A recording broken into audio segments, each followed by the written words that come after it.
কুরুক্ষেত্র মাঠ শুধু যুদ্ধের জায়গা নয়, এটি প্রতিটি মানুষের অভ্যন্তরীণ মাঠের জীবন্ত প্রতিচ্ছবি। ক্রমবর্ধমান ধূলিকণা, যোদ্ধাদের চিৎকার, শঙ্খের ঝনঝন শব্দ, এই সমস্তই মনের ক্ষোভ, হৃদয়ের দ্বন্দ্ব, আকাঙ্ক্ষা এবং আত্মার মধ্যে সংঘর্ষের বাধাকে প্রতিফলিত করে। আর এই কোলাহলের মাঝেই একটা আওয়াজ ওঠে। এই কণ্ঠ কৃষ্ণের, সমস্ত চেতনার গোপন পথ প্রদর্শক। প্রভু বললেন, আমি কখনোই ছিলাম না, আপনিও ছিলেন না, এই পুরুষদের শাসকও ছিলেন না। 2:12 আমি না, আপনি না, এই রাজাদের অস্তিত্ব থেমে যায়নি, আমরা ভবিষ্যতে অস্তিত্ব বন্ধ করা হবে না। এই শব্দগুলি কেবল অর্জুনের উদ্দেশ্যে নয়, আপনি যারা শুনছেন, সন্দেহ পোষণকারী প্রতিটি আত্মার উদ্দেশ্যে। কৃষ্ণ ক্ষণস্থায়ী কথা বলেন না, তিনি কালের অতীতের কথা বলেন। দেহের জন্ম হয় এবং মৃত্যু হয়, কিন্তু আত্মা জন্ম না শেষ জানে না। এটি আগুন দ্বারা গ্রাস করা যায় না, জল দ্বারা ভেজা বা বাতাস দ্বারা শুকানো হয় না। উপনিষদে আমরা একই সত্য খুঁজে পাই, তিনি কখনো জন্ম নেন না বা মারা যান না। কথা উপনিষদ 2:1-8 আত্মা কখনো জন্মগ্রহণ করে না এবং এটি কখনো মরে না। তাহলে কেন আমরা ক্ষতিতে কাঁপতে থাকি? কেন আমরা অনিবার্যকে ভালো করি? কারণ আমরা শরীর, নাম, সম্পর্ক, ভূমিকার সাথে পরিচয় করি। কিন্তু এসবই একটি পোশাক যা আত্মা একটি সময়ের জন্য পরিধান করে। কৃষ্ণ বলেছেন, জীর্ণ জামা কাপড় ছাড়া 2:2 মানুষ যেমন জীর্ণ বস্ত্র ত্যাগ করে এবং নতুন পরিধান করে, তেমনি আত্মা জীর্ণ শরীর ত্যাগ করে এবং নতুন পরিধান করে। অর্জুনের কথা ভাবুন, তার রথের উপর দাঁড়িয়ে, তার হাত থেকে ধনুক পড়ে যাচ্ছে। সে শুধু হত্যার ভয় পায় না, সে নিজেকে হারানোর ভয় পা। আপনার নিজের জীবনে কতবার আপনি এই মাথা গোড়া অনুভব করেছেন? যখন আপনার সামনে শত্রুবাহিনীর মতো পছন্দগুলি উঠে যায়, যখন সন্দেহ আপনাকে শৃঙ্খলিত করে এবং আপনার সাহস নাড়ে যায়। তারপর কৃষ্ণের কণ্ঠ আবার বেজে ওঠে, আপনি যা বিশ্বাস করেন তা না। আপনি এই চিন্তা নান, আপনি এই ভয় নান, আপনি এই বঙ্গুর শরীর নান। আপনি চিরন্তন, অস্পৃশ্য, বিশুদ্ধ আত্মা। তোমার হৃদয়ের নির্বতায় এই নিঃশ্বাসের কথা শুনো। সেই একই নিঃশ্বাস যা অরণ্যে জ্ঞানী ঋষিদের সজীব করেছিল, একই নিঃশ্বাস যা ঋগ্বেদের স্তোত্র বহন করেছিল, একই নিঃশ্বাস যা বাল্মীকিকে কবি এবং ব্যাসকে দ্রষ্টা বানিয়েছিল। এই নিঃশ্বাস যুগ যুগ অতিক্রম করে, অপরিবর্তনীয়, নির্বাদী। কিন্তু তুমি, তোমার নিজের কুরুক্ষেত্রে কোথায় দাঁড়িয়ে? আপনার অভ্যন্তরীণ ক্ষেত্র কি ভাজ দ্বারা আক্রমণ করা হয়, নাকি জ্ঞানের আলো তার মধ্যে দিয়ে বিদ্যা হয়? কৃষ্ণ যখন কথা বলেন, এটা কোনো বুদ্ধিভিত্তিক পাঠ নয়, এটি একটি উদ্ঘাটন। তিনি প্রকাশ করেন যে প্রকৃত যুদ্ধ বাইরের শত্রুর বিরুদ্ধে নয়, বিস্মৃতির বিরুদ্ধে। আমাদের ঐশ্বরিক প্রকৃতির বিস্মৃতি। যখনই আমরা নিজেদেরকে সীমিত, শক্তিহীন, বঙ্গুর বলে বিশ্বাস করি, তখনই আমরা মায়াজালের ফাঁদে পড়ে যাই। কিন্তু যখনই আমরা মনে করি আত্মা, ব্রহ্মের স্ফুলিঙ্গ, তখনই অন্ধকার দূর হয়ে যায়। চান্দোগ্য উপনিষদে ঋষি উদ্দালক তার পুত্র শ্বেতকেতুকে বলেছেন, তুমি সারাংশা, তুমি সেই সত্য, তুমি সেই অমর আত্মা। কুরুক্ষেত্রের মাঠে কৃষ্ণ আর কিছু বলেন না। সুতরাং এই শব্দগুলিকে শ্বাস ফেলুন, সেগুলি আপনার হৃদয়ে ডুবে যাক। আপনি চিরন্তন, আপনি আত্মা, আপনি ভাইয়ের চেয়ে প্রশস্ত এবং বাথার চেয়ে গভীর। মৃত্যু শেষ নয়, এটি কেবল একটি উত্তরণ, একটি রূপান্তর, পোশাক পরিবর্তন। এই কথাগুলো শুনে অর্জুন নিঃশ্বাস নিতে থাকে। এবং আপনি এই মুহূর্তে, আপনি কি এই চিরন্তন গানের সাথে সুরে আপনার অনুভব করতে পারেন? আপনি কি অনুভব করতে পারেন যে আপনার উদ্বেগ এবং সংগ্রামের পিছনে একটি অপরিবর্তনীয়, শান্ত, অবিনশ্বর উপস্থিতি রয়েছে? গীতার নিঃশ্বাস আপনার আত্মার নিঃশ্বাস। এটা শুধু কুরুক্ষেত্রেই শোনা যায় না, যতবার আপনি চোখ বন্ধ করে নিজের মধ্যে ফিরে আসেন ততবারই শোনা যায়।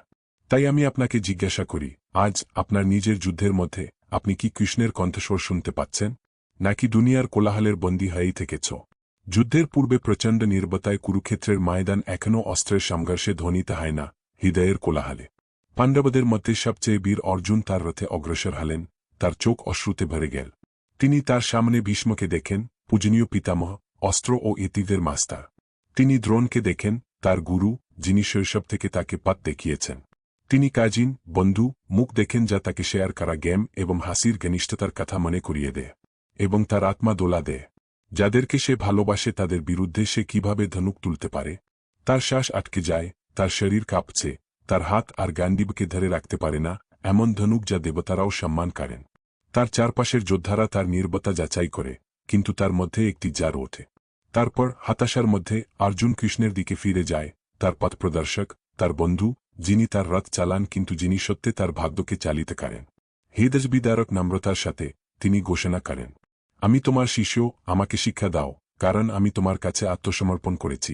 ভগবদ্গীতা 2:7 আমি তোমার শিষ্য, আমাকে শিক্ষা দাও, আমি তোমার আশ্রয় নেই। সেই মুহূর্তে অর্জুন নিছক যোদ্ধা হওয়া বন্ধ করে দেন।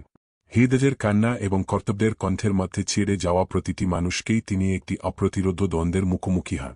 তিনি তার জীবনের মোড়কে একজন মানুষ, তার বন্ধনের বিশ্বস্ততা এবং উচ্চতর সত্যের প্রতি বিশ্বস্ততার মধ্যে দ্বিধাগ্রস্ত।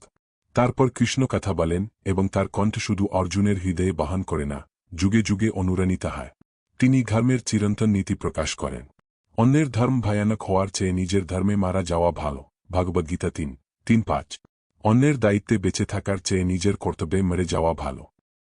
এটি যুদ্ধের না জেতা নয়, তবে একটি অনুস্মারক যে জীবন তার অর্থ হারিয়ে ফেলে যখন আমরা আমাদের সত্তার সত্য দ্বারা আমাদের অর্পিত ভূমিকা থেকে পালিয়ে যাই। ধর্ম শুধুমাত্র একটি নৈতিক কোড বা একটি বাহনিক আইন না। এটি অনন্য সুর যা প্রতিটি আত্মাকে মহাবিশ্বের মহান অর্কেস্ট্রায় বাজানো উচিত।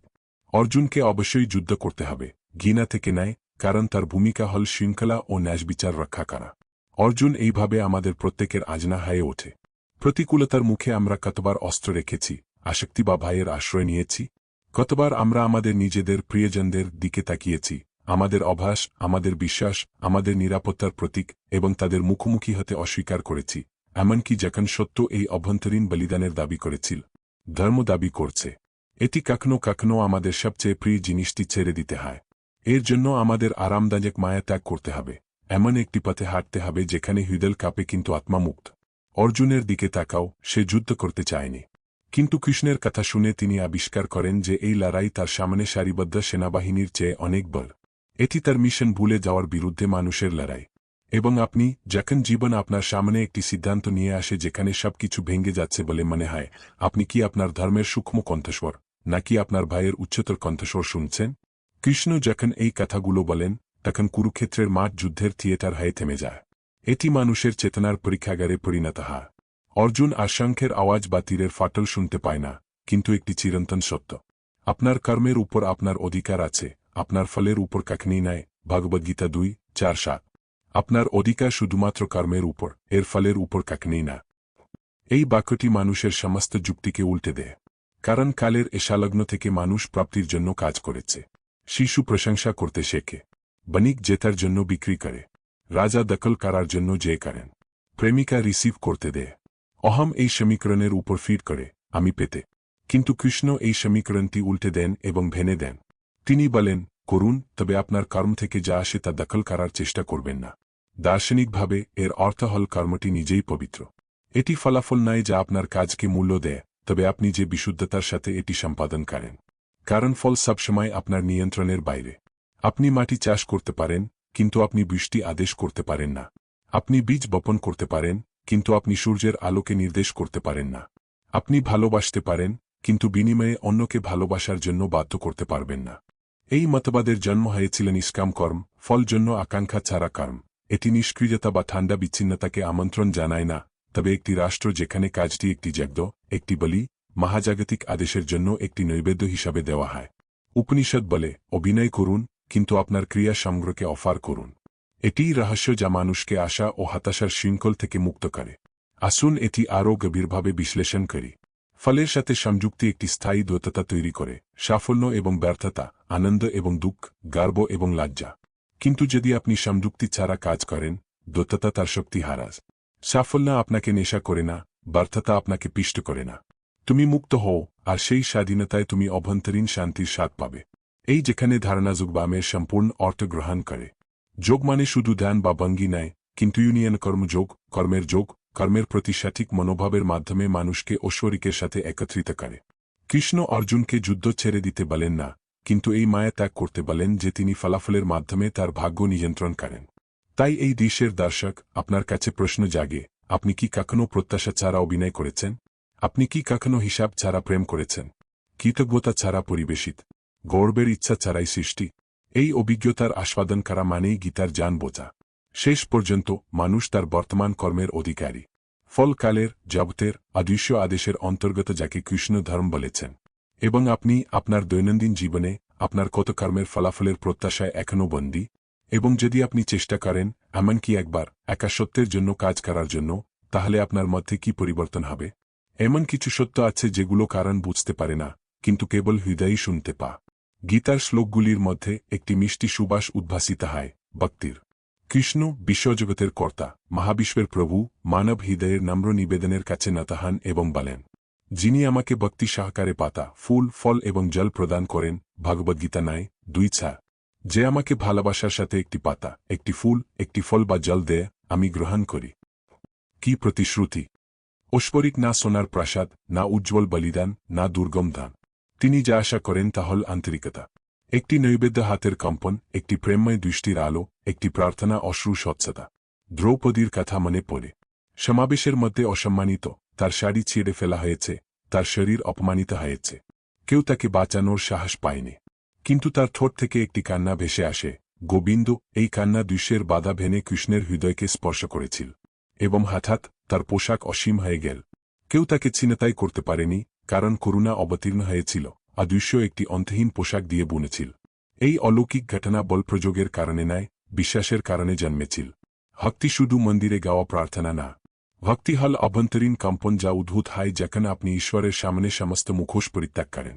এটি সেই আগুন যা শিখা ছাড়াই জ্বলে, নীরব আবেগ যা উপস্থিতি ছাড়া আর কিছুই চায় না। উপনিষদ বলে, যেখানে হৃদয় পবিত্র সেখানে আলো নেমে আসে। আপনার চারপাশে তাকান। একটি পাতা যা আপনি প্রেমের সাথে বেদিতে রাখেন তার মূল্য বিশ্বাস ছাড়াই দেওয়া সম্পদের চেয়ে বেশি। একটি আন্তরিক অশ্রু যান্ত্রিকভাবে উচ্চারিত 1000-এরও বেশি মন্ত্রের ওজন। দেবত্ব সোনা গণনা করে না, এটি আপনার ভালোবাসার তীব্রতা পরিমাপ করে। কিন্তু তারপর আপনি প্রতিদিন কি অফার করেন?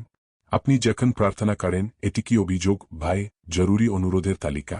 নাকি এটি একটি হৃদয়ের নগ্ন আত্মসমর্পণ যা কেবল বলে, আমি এখানে, মনে রাখবেন, কৃষ্ণ পর্বতও চাননি, রাজ্যও চাননি।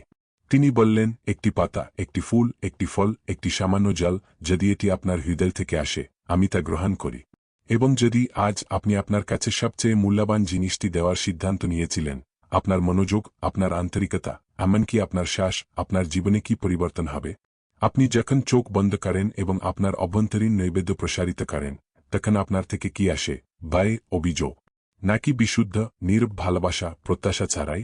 অর্জুন এখনও বিচলিত সার্বজনীন রূপ দেখতে বলেন।